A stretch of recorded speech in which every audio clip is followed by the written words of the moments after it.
الحمد لله الذي خلقنا من نفس واحدة وخلق منها زوجها وبث منهما رجالا كثيرا ونساء وصلى الله وسلم على من ختم به أنبياءه وجعل سيد أصفيائه وعلى آله الطاهرين وأصحابه الغر الميامين وتابعيهم بإحسان إلى يوم الدين آمين يا رب العالمين. Alhamdulillah, kita bersyukur kepada Allah atas nikmat yang diberikannya kepada kita, nikmatul julus, nikmat duduknya kita, nikmatul julus ala zikrillah wa ala salah ala nabi Muhammad bin Abdullah sallallahu wasallam wa baraka alaihi wa ala alihi. Duduknya kita sama-sama berzikir, duduknya kita sama-sama bersalawat, duduknya kita di dalam hadratul imam fakhril awalim sayyidi syekh Abi Bakar bin Salim.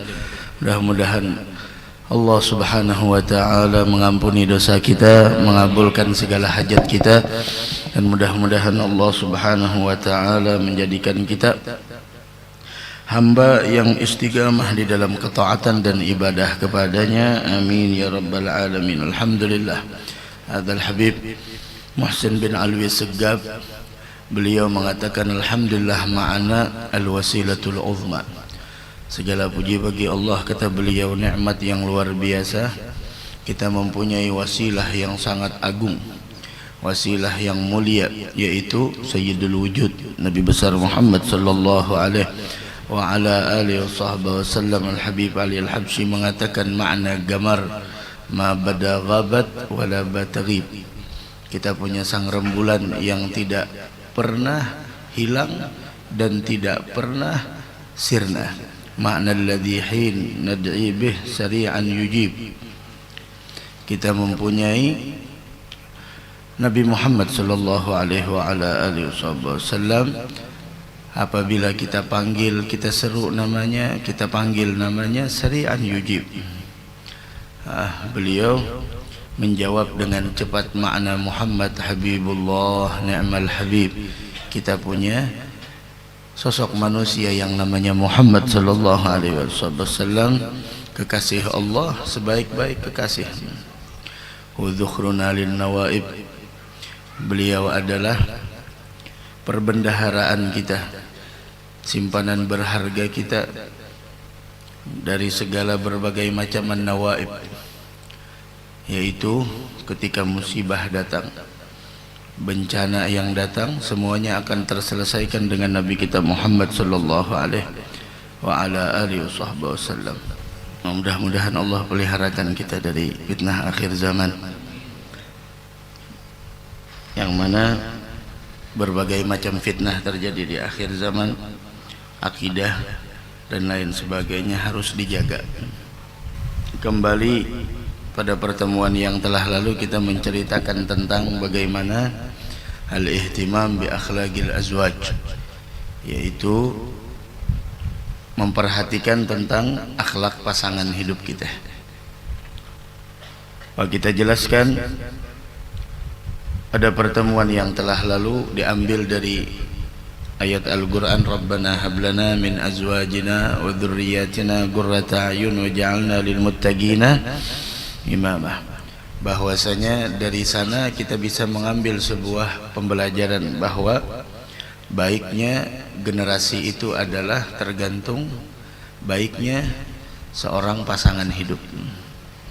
Ketika seorang ibu adalah ibu yang terdidik dan seorang ayah adalah ayah yang terdidik, maka akan melahirkan generasi yang terdidik. Tapi ketika seorang suami dan istri tidak menjadi suami dan istri yang terdidik, bagaimana ingin menciptakan generasi yang mempunyai pendidikan? Apabila suami istri adalah suami istri yang mulia, maka akan melahirkan generasi yang mulia. Namun apabila rumah tangga dipenuhi dengan syahwat dan nafsu, maka datanglah generasi terburuk.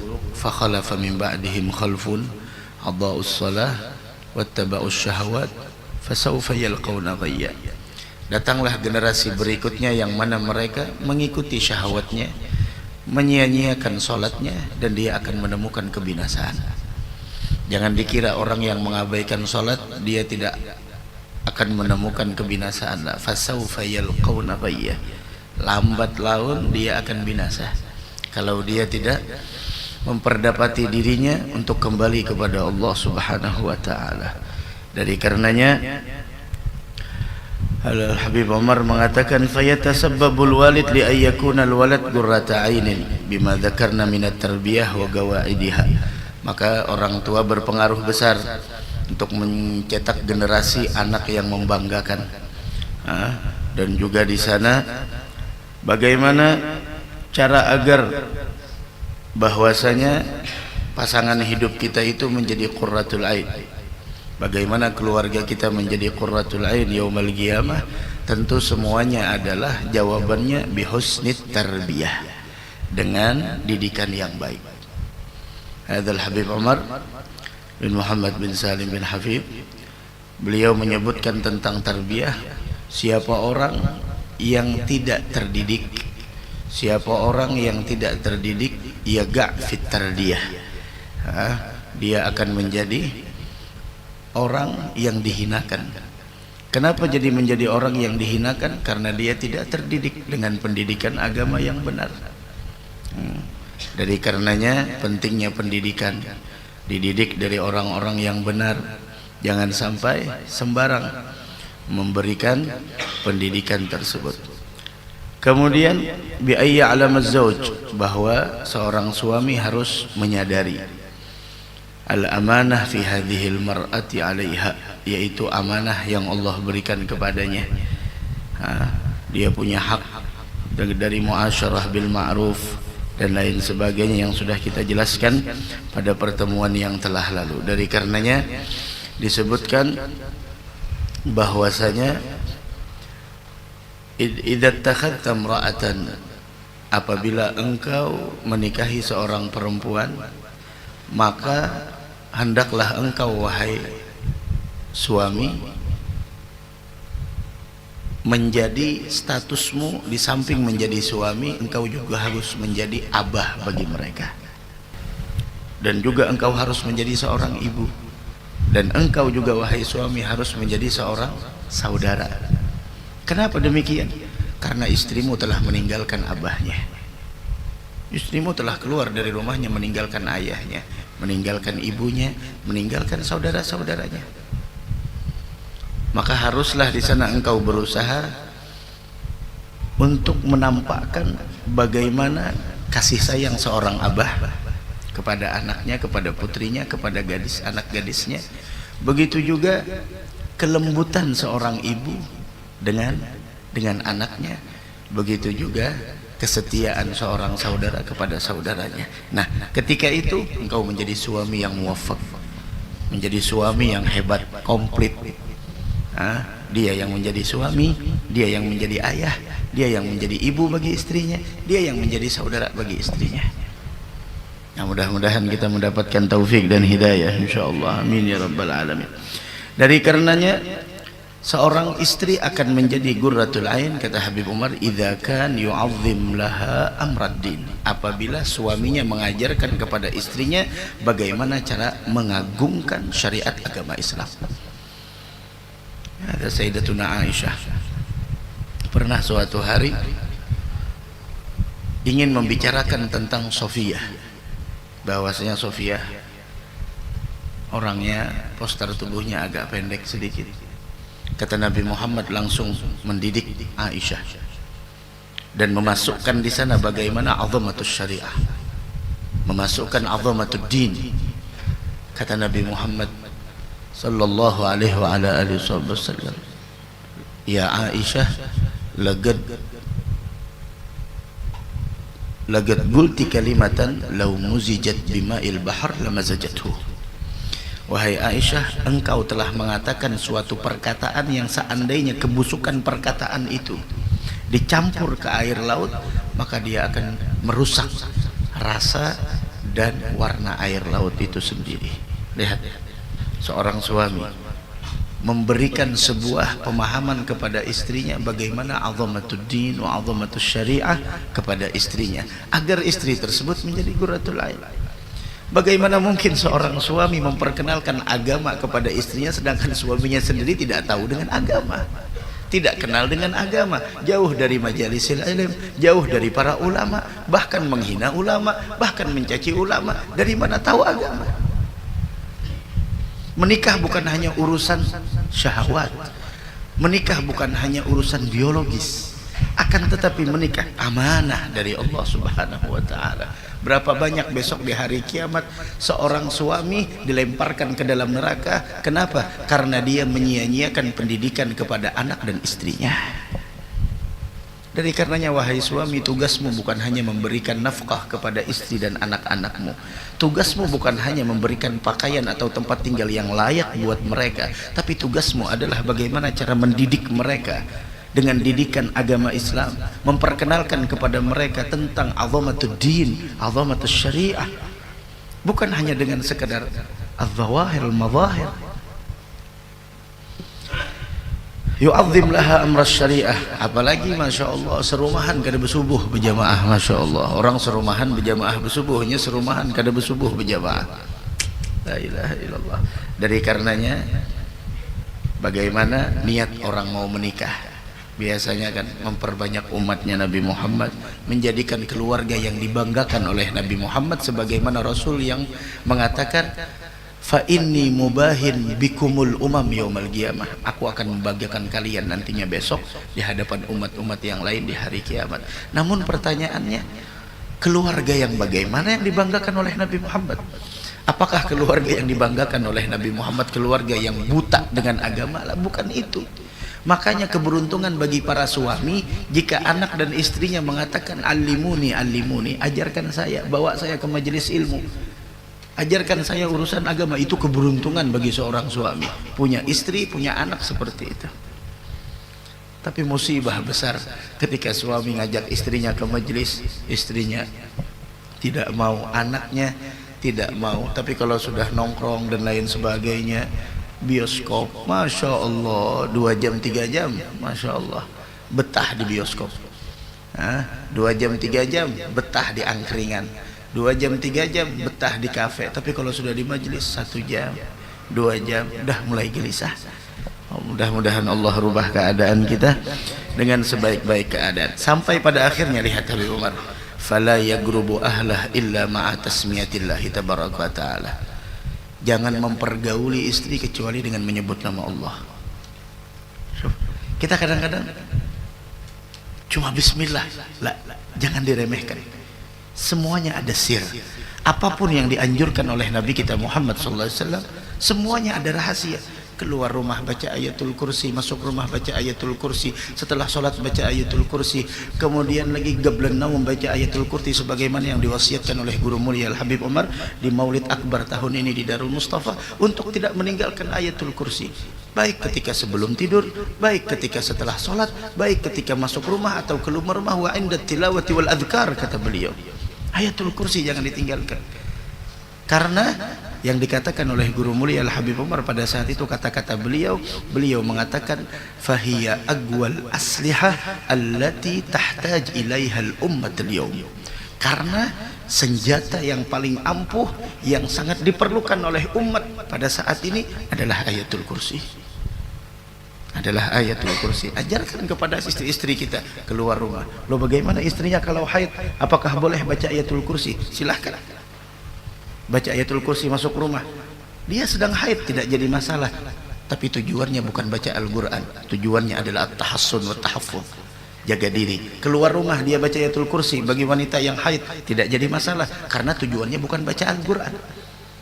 Sebelum tidur baca ayatul kursi, ya silahkan, karena tujuannya untuk menjaga diri.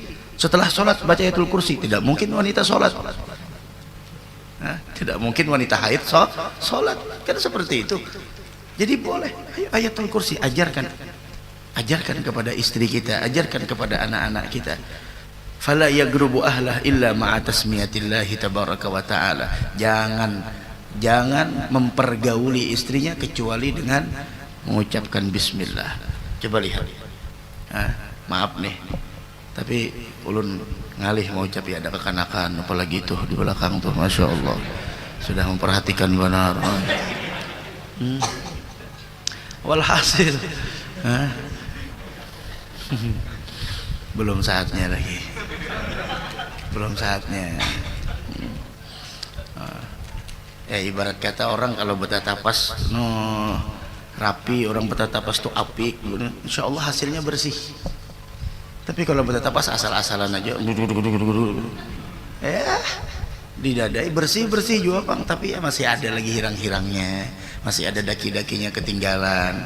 Tapi kalau orang bertatapas Masya Allah, rinsonya yang dicari yang baik, deterjennya yang bagus, kemudian dan sebagainya, insya Allah hasilnya baik. Tapi kalau Masya Allah, sabunnya sabun bebarang aja, asal bebusa aja, Masya Allah. Ya kayak ini Bang jadinya. Wa ya'taziluhum, kamu kan usah paham kena aja itu insyaallah. Wa ya'taziluhum fil mahid, dan juga jangan mendekati mereka ketika mereka halangan. Yas'alunaka 'anil mahid qul huwa adzan fa'tazilun nisaa fil mahid wa la taqrabun. Ulun tadi memikirkan hal yang mungkin, hal yang mungkin kita lupakan ketika berhubungan, yaitu baca bismillah, kemudian membaca bacaan yang masih ingat bacaannya lah, udah dapat ingat lagi sudah. Jangannya bacaan makan ingat, karena saban hari makan. Mun bacaan itu ingat lagi sudah, ingatlah. Kalau itu ulun mikirkan bismillah, kemudian doa tersebut, kemudian bahkan di dalam kitab itu nisaukum harthul lakum fa'tu harthakum anna syi'tum, wanita kalian itu bagaikan sawah, silahkan mau seperti apa, mau yang seperti apa, mau al-qiyam wal julus wal qu'ud wal kadza wa kadza, fadhal, silahkan. Akan tetapi wagaddimu li anfusikum, utamakan keselamatan, itu yang diperintahkan. Akan tetapi maka dari karenanya wagaddimu li anfusikum, utamakan keselamatan. Ya terserah, namanya sawahnya kita, ya terserah mau bagaimana, fadhalu, silahkan. Tapi wagaddimu li anfusikum, utamakan keselamatan, utamakan. Ingat lagi lah.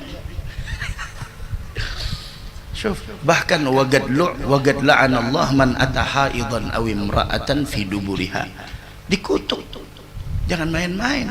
Orang-orang dahulu, umat-umat dahulu, kalau sudah perempuannya lagi haid, mereka tidak mau makan bersama, tidak mau menyentuhnya. Tapi kita umat Nabi Muhammad tetap di sana. Yang tidak diperbolehkan ma baina surrati war rukbah, ma baina surrati war rukbah, yaitu antara terlalu memperhatikan di belakang tengah. Ma baina surrah war rukbah, ada tidak diperbolehkan. Ma baina surrati wa amma ghairaha boleh. At-tamattu' biha fadhal, silahkan, la mani', tidak ada larangan. Begitu juga coba lihat, bahkan orang dari produknya udah baik, dari memproduknya udah baik, higienis orangnya, Masya Allah, kumannya tidak ada, wala kuman syaitan, kuman zahir, kuman batin. Bahkan maaf ketika kita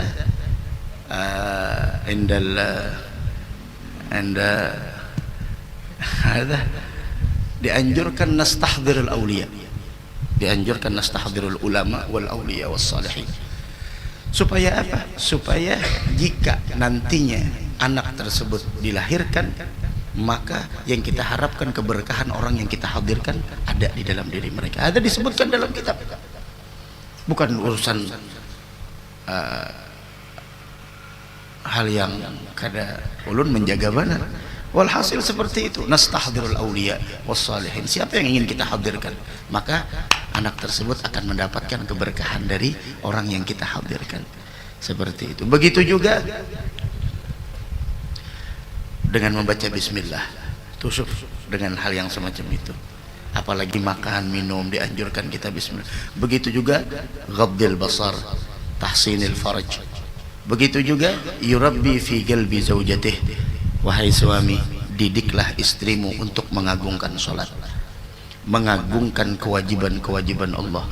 Didik istrimu agar mereka bakti dengan orang tuanya dan berbuat baik kepada mereka. Begitu juga didik istrimu agar istrimu menghormati orang tuamu, yaitu mertua maksudnya. Istrimu didik agar dia menghormati orang tuamu, wahai suami. Seorang istri harusnya sadar mertuamu adalah orang tuamu. Jangan kau di sana menyuruh suamimu untuk memilih saya atau memilih orang tua. Lah, jangan. Dan jangan engkau cegat suamimu untuk berbakti kepada orang tuanya. Ini kebanyakan, masya Allah, mertua sama menantu sudah 3 kali hari raya kada betaguran. Ini apa kisahnya? La haula wala quwata illa billah. Mertuamu orang tuamu. Karena orang tua kita itu 3. Yang pertama yang melahirkan kita, yang menjadi sebab kita terlahirkan. Yang kedua yaitu adalah orang tua dari pasangan hidupmu. Dan yang ketiga adalah yaitu orang yang mengajarkanmu. Itu orang tua. Ini kita kadang-kadang, ya Allah, masya Allah, tuh banyak yang mengadu, bini ulun guru ai kada betaguran lawan kuitan ulun 4 tahun sudah. Ujurang kayak apa ya, bersalaman kayak itu bener aja. Dah, kenapa garang halihai ngaran bini ulun sensitif, kuitan ulun kadang-kadang ketujuh begaya.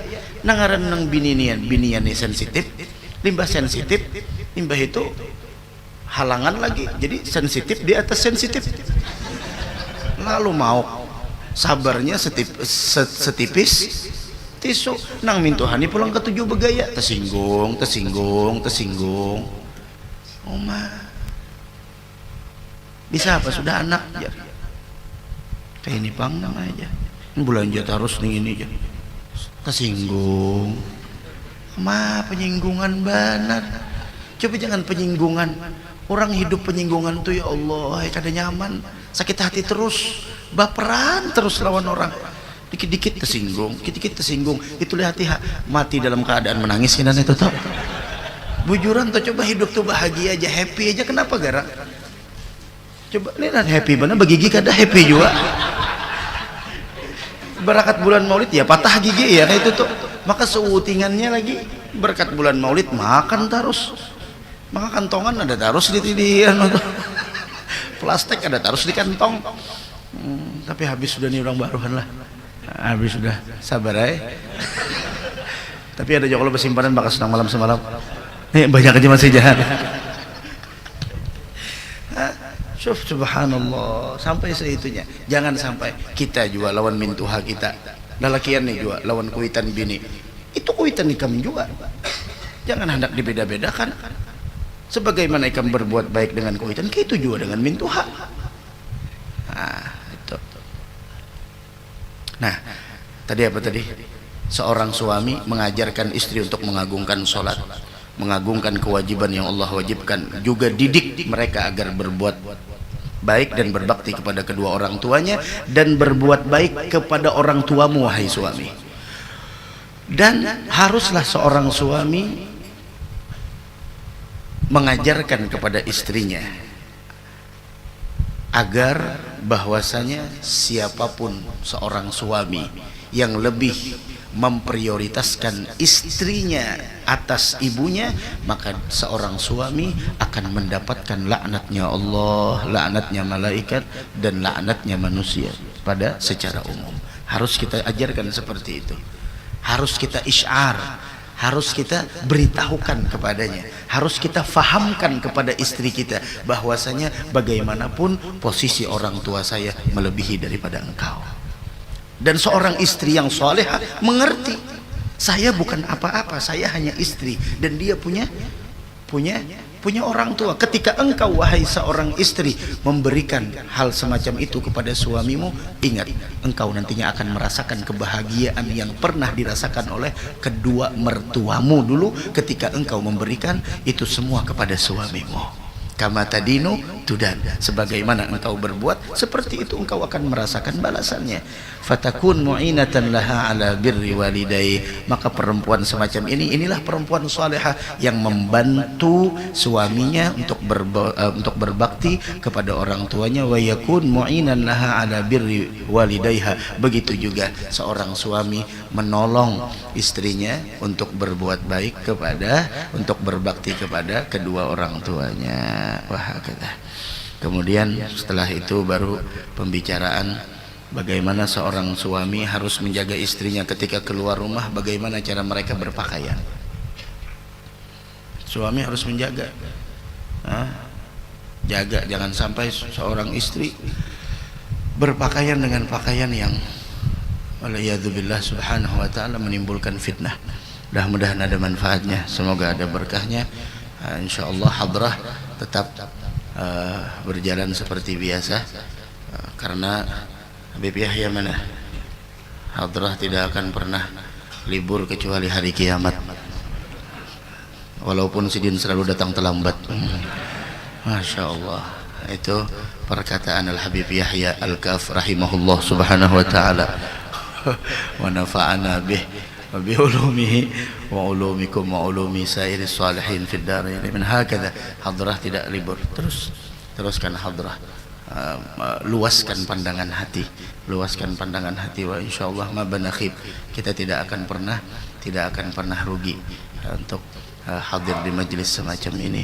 Mudah-mudahan ada manfaatnya, semoga ada barokahnya, mudah-mudahan kita berataan panjang umur, sehat wal afiyah. أفضل ذكري فاعلم أنه لا إله إلا الله لا إله إلا الله لا إله إلا الله لا الحمد لله رب العالمين. اللهم صل وسلم على سيدنا مولانا محمد وعلى آله وصحبه أجمعين. أوصل اللهم ثواب عاملنا هدية واصلة رحمة نازلة وبركة شاملة وصدقة متقبلة نهديها نقدم إلى حضرة سيدنا رسول الله محمد بن عبد الله وعلى آله وأصحابه وأزواجه وذريته أجمعين، ثم إلى أرواح آبائه وإخوانه من الأنبياء والمرسلين صلوات الله وسلامه عليه وعليهم أجمعين، ثم إلى أرواح أربعة أئمة المجتهدين المقلدين في دين علماء العاملين الفقهاء والمحدثين والقراء والمفسرين سادة الصوفية المحققين وتابعهم بإحسان إلى يوم الدين، ثم إلى أرواح من قرأناها هنا بسببهم، خصوصا إلى روح حجة قسطي برية بنت حج قسطي أسد، حجي سعيد بن حجي قاسم، حجة سيدي حسنة بنت حجي محمد أرسل عبد الله بس بن إجام، حجة أولية بنت حجي عبد الكريم، ثم إلى روح حجة جلمة بنت حجي قسطي بكري حجي مهلن ترمجي بن حجي ترمجي، ثم إلى أرواح من ضاجهم وقربهم من أموات المسلمين كافة عامة من لهم زائر ولا زائر لهم، وإلى أرواح آبائنا أمهاتنا وأجدادنا وجداتنا وجميع قراباتنا وجميع أموات المسلمين والمسلمات المؤمنين والمؤمنات، اللهم اغفر لهم وارحمهم وعافهم واعف عنهم واجعل قبورهم روضة من رياض الجنة ولا تجعل قبورهم حفرة من حفر النار برحمتك يا عزيز يا غفار. ربنا اغفر لنا ذنوبنا ولإخواننا الذين سبقونا بالإيمان ولا تجعل في قلوبنا غلا للذين آمنوا ربنا إنك رؤوف رحيم. صلى الله على سيدنا محمد وعلى آله وصحبه وسلم. الحمد لله رب العالمين. تقبل الله منكم.